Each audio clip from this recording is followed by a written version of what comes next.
tindak gitu. Dan secara saya pribadi untuk bukti-bukti dan segala macam itu menurut penyidik itu sudah cukup gitu Mbak gitu. Tapi entah bagaimana kendalanya dari kepolisian itu sampai hari ini masih belum bisa ditangkap gitu si sindikat ini gitu loh Mbak. Oke, nah ini perekrutannya nih dari Mbak Yuli sendiri ini. Bagaimana suamimu direkrut untuk bekerja ke Myanmar? Awal dari sebuah cerita.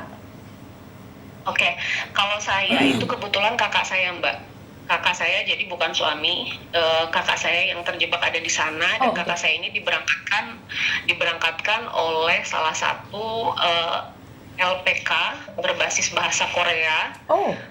Jadi kakak saya ini diberangkatkan oleh LPK resmi itu Mbak Yuni. Ayo, terus? Dan betul, jadi awalnya itu kakak saya ini kan berangkat ke Korea, ingin berangkat ke Korea, akhirnya belajar bahasa Korea.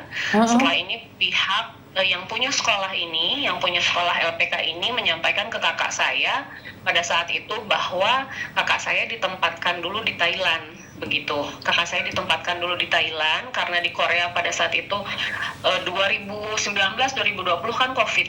Ya, tidak ada pengiriman katanya ke sana sampai akhirnya di tahun 2022 pihak sekolah mengabari lagi ke kakak saya bahwa kakak saya ditempatkan dulu di Thailand dan itu di Thailand itu masih anak cabang perusahaan dari Korea. Begitu, jadi cara LPK ini menipu kakak saya seperti itu gitu, menipu kakak saya seperti itu dan meminta sejumlah uang untuk proses keberangkatannya. Lalu kita membayar ke pihak LPK ini, sekolah ini, dan akhirnya kakak saya berangkat ke Thailand di akhir 2022. Dari situ kami komunikasi sudah mulai sulit, sampai akhirnya di awal 2023 kami baru tahu bahwa kakak tidak ada di Thailand, tapi malah diselundupkan ke Myanmar. Mungkin itu kronologi singkatnya Mbak Yuni untuk kasus kakak saya pribadi gitu Mbak Yuni. Dan kenapa tidak melaporkan LPK yang memberangkatkan tersebut? Sudah. Apa tindakan dari pemerintah? Dari pihak kepolisian itu sekolahnya memang sudah tutup Mbak, sekolahnya sudah tutup dan ya ini kami melaporkan yang punya sekolahnya ini Mbak, melaporkan yang punya sekolahnya tapi sampai hari ini masih belum ditangkap Mbak. Belum ditangkap? Belum ditangkap. Wow, LPK-nya kalau boleh tahu ada di mana? Di Sukabumi Mbak. Di Sukabumi? LPK-nya besar atau kecil? Gimana Mbak? LPK-nya besar atau kecil? Saya spill aja ya Mbak ya. Nama LPK-nya KLCI di daerah Sukabumi Mbak. Apa? Sukabumi?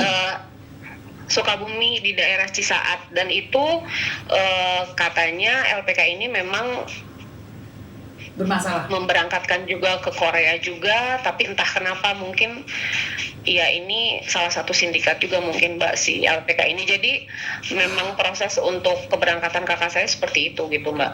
Dan berapa banyak biaya yang dikeluarkan? Waktu itu pihak LPK itu kurang lebih minta 20 juta Mbak. 20 juta masih dijual lagi? Betul. Jadi memang benar-benar ditipu gitu Mbak. Ini benar-benar ditipu kalau punyamu. Karena ada beberapa kasus mereka itu yang tahu kalau mereka itu dijadikan sindikat. Dan ini kan tidak tahu. Ini beda ya. Terus Mbak Yuli sendiri yang dari Indramayu. Ya, kalau suami saya memang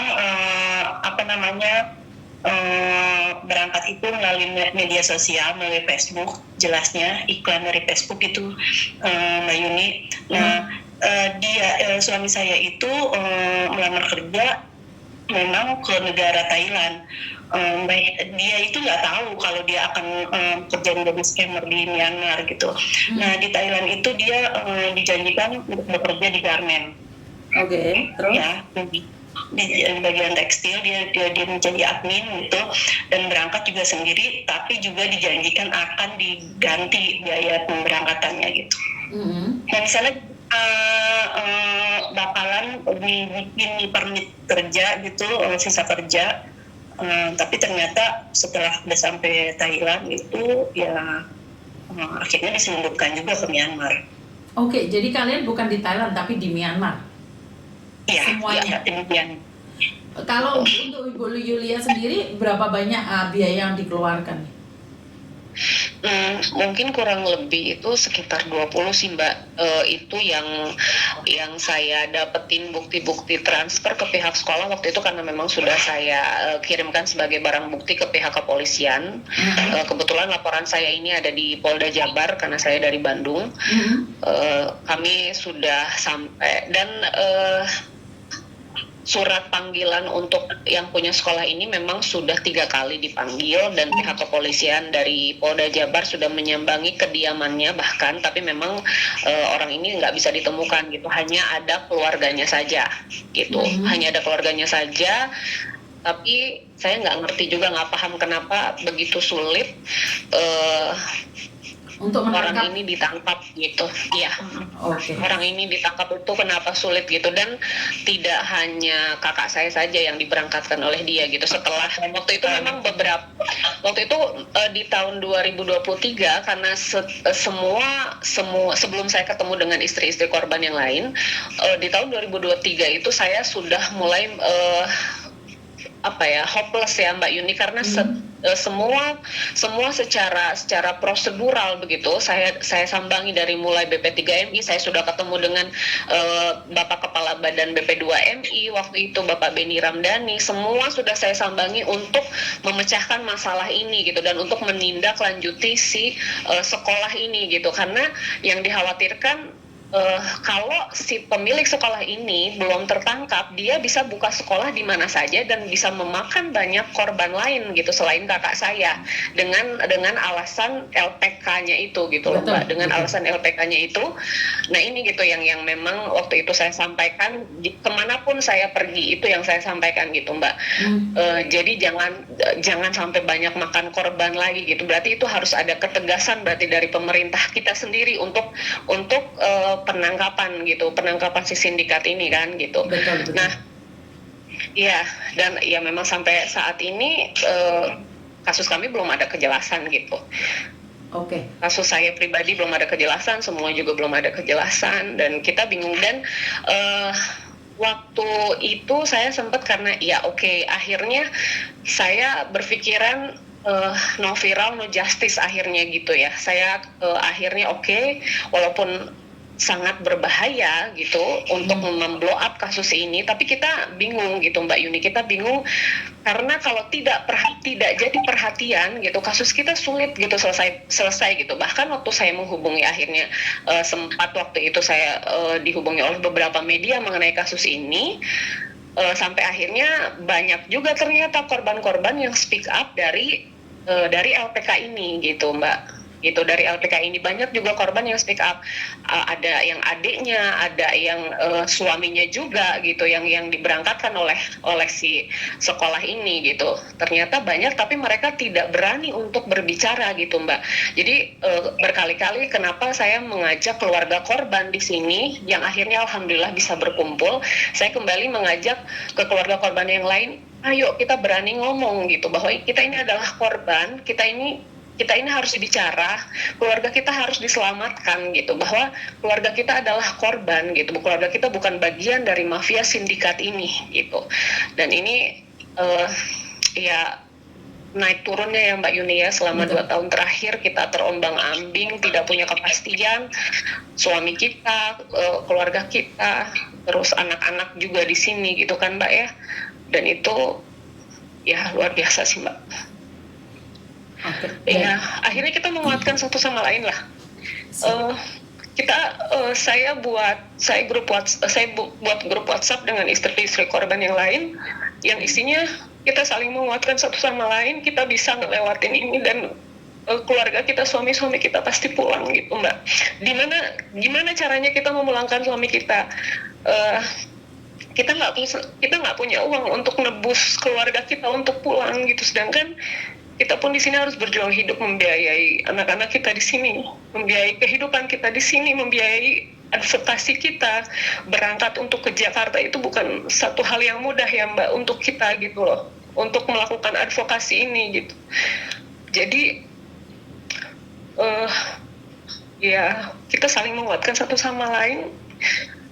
keluarga korban ini, istri-istri korban ini sampai waktu itu alhamdulillah kita didampingi oleh YLBHI Jakarta untuk pendampingan hukum kita.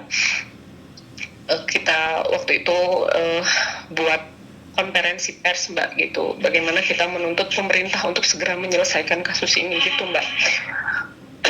Tapi sampai detik ini seperti mengambang saja kasusnya.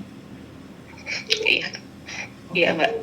Dan untuk mengangkat kasusmu, tahu nggak, saya sudah mencoba mencari info kemana-mana dan banyak orang mengatakan bahwa bahkan menyuruh saya untuk give up, ngerti nggak? Untuk saya menyerah tentang kalian. Di mana mereka mengatakan mereka bandel, mereka nggak mau dikasih tahu. Tapi setelah mendengarkan ceritamu ini, baru saya paham bahwa ini LPK ini kok nggak ditindak, ada apa gitu? Kenapa ini orang-orang sudah nyata ditipu, kenapa nggak ditindak? Dan harusnya orang-orang seperti ini harus ditindaklanjutin agar kita bisa memberikan edukasi yang lebih, benar nggak sih? Betul. Iya betul Mbak. Iya itulah ya Mbak ya, maksudnya di sisi lain banyak hujatan juga ya dari segelintir dari masyarakat untuk kami yang mereka ini menyampaikan kenapa apa segala macam, tapi perlu kita garis bawahi bahwa keluarga kami tidak tahu gitu Mbak, keluarga kami ditipu gitu, sedangkan pekerjaan di Indonesia itu sulit gitu Mbak gitu. Kita untuk cari pekerjaan untuk menghidupi anak istri itu sulit gitu di Indonesia Mbak gitu. Jadi mungkin ya kami berharap bisa masyarakat Indonesia bisa lebih hati-hati lagi. Merasakan gitu ya Mbak ya, bahwa tidak sesimpel itu gitu Mbak gitu, tidak sesimpel itu. Kami mengalami ini semua itu dengan banyak proses yang sulit gitu. Berarti siapa yang mau tertipu gitu. Berarti apa yang disampaikan oleh Miss Yuni khususnya buat teman-teman yang ingin berangkat ke Thailand, ke Kamboja, ke Myanmar, dan Miss Yuni selalu katakan tidak, itu kalian setuju? Iya. Okay. Ini Gimana Mbak Yuni yang dari Indramayu? Ya untuk saat ini karena memang banyak banget terjadi scam gitu ya, untuk saat ini tidak berhati-hati banget.